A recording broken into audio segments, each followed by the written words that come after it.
Welcome to today's Explainer. We're diving into a truly fascinating, ancient text that tries to tackle the absolute physical limits of reality. We're talking about a dramatic creation myth here, but not one that starts with, a gentle light shining into the darkness. Nope. This one kicks off with raw, heavy, physical matter being violently ripped from the invisible void. It's an incredible story of divine cosmic architecture where the actual foundation of the physical universe is forged. Let's get right into it. So, what lies at the absolute bottom of everything?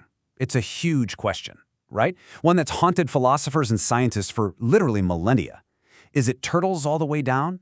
Sure, that's a fun, playful idea, but just imagine for a second the sheer conceptual gravity of trying to find the actual floor of reality itself. Well, the cosmic origin story we're exploring today completely rejects the idea of an endless void. It gives us a very definitive, very tangible, and incredibly heavy answer to what exactly is holding up the universe. Section 1. Summoning from the Depths. The text starts off with this incredibly striking moment of divine invocation. From the lowest possible depths of existence, the Creator commands, "Let Arcus come forth hard," and he came forth hard from the invisible. Just notice that strategic use of the word hard. We aren't talking about a spirit here, it's not a wisp of vapor. From a realm of complete, unmanifested invisibility, the Creator is demanding that something solid, dense, and totally unyielding materializes. And that brilliantly illustrates what Arches actually is. He's not just a character walking around in a garden somewhere. Arches is the literal physical bedrock of reality being called into existence. It's an entity summoned right out of the hidden, subterranean realm to serve as the primordial anchor for everything that will ever be built. Just imagine someone pulling the absolute cornerstone of the universe out of thin air, because that's exactly what we're witnessing here. Section 2. Hard, Heavy, and Crimson. Now, pay attention to the really visceral, sensory adjectives the source text uses to describe him. It literally says, "And Arches came forth, hard, heavy, and very red." Think about your typical creation myths for a second. They usually focus on things like water, light, breath, or maybe clay. But here, the very first physical manifestation is characterized by extreme density, immense weight, and this vibrant crimson color. It paints this intense picture of raw primordial material, really invoking the heat of creation and the elemental birth of the physical world. When you contrast these two states, the sheer magnitude of this creation event becomes crystal clear. On one side, you have the invisible void, totally formless, weightless, entirely unseen. And then, from that absolute nothingness, the Creator violently pulls forth the heavy crimson bedrock of Arches. It's a literal instantaneous leap from zero to maximum density. It establishes that the universe doesn't just slowly fade into existence. Oh no, it's anchored into existence by a massive, colorful, unyielding block of reality. Section 3. Unleashing the Dark Era. Okay, so we have our foundation, right? But a foundation alone doesn't make a universe. The Creator speaks again, commanding, "Be opened, Archeos, and let there be born from thee." It's a moment of immense gravitas.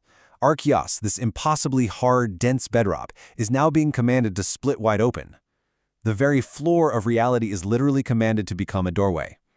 The foundation has to fracture so that creation can truly begin. So what happens next is absolutely crucial.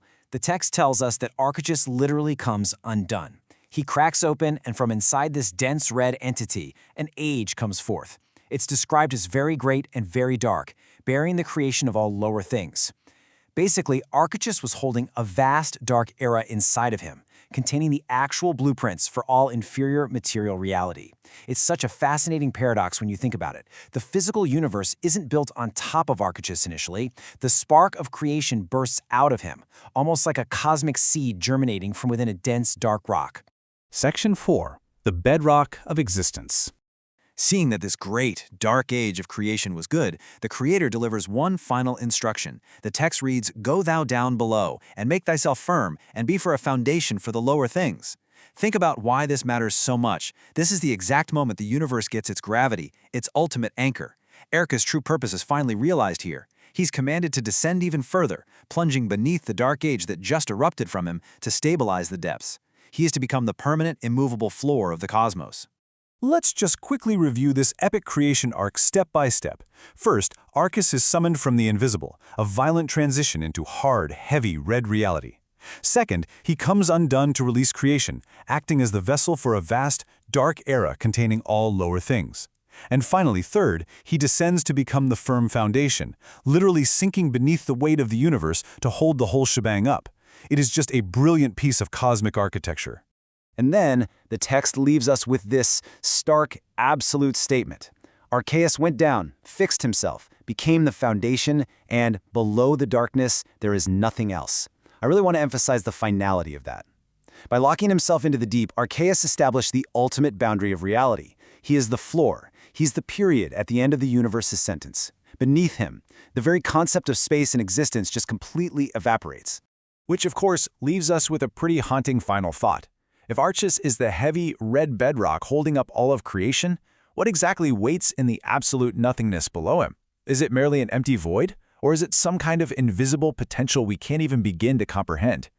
Well, thank you so much for joining me on this deep dive into the myth of Archus. I really hope this explainer has sparked your curiosity about how ancient minds structured the architecture of reality. Until next time, keep exploring.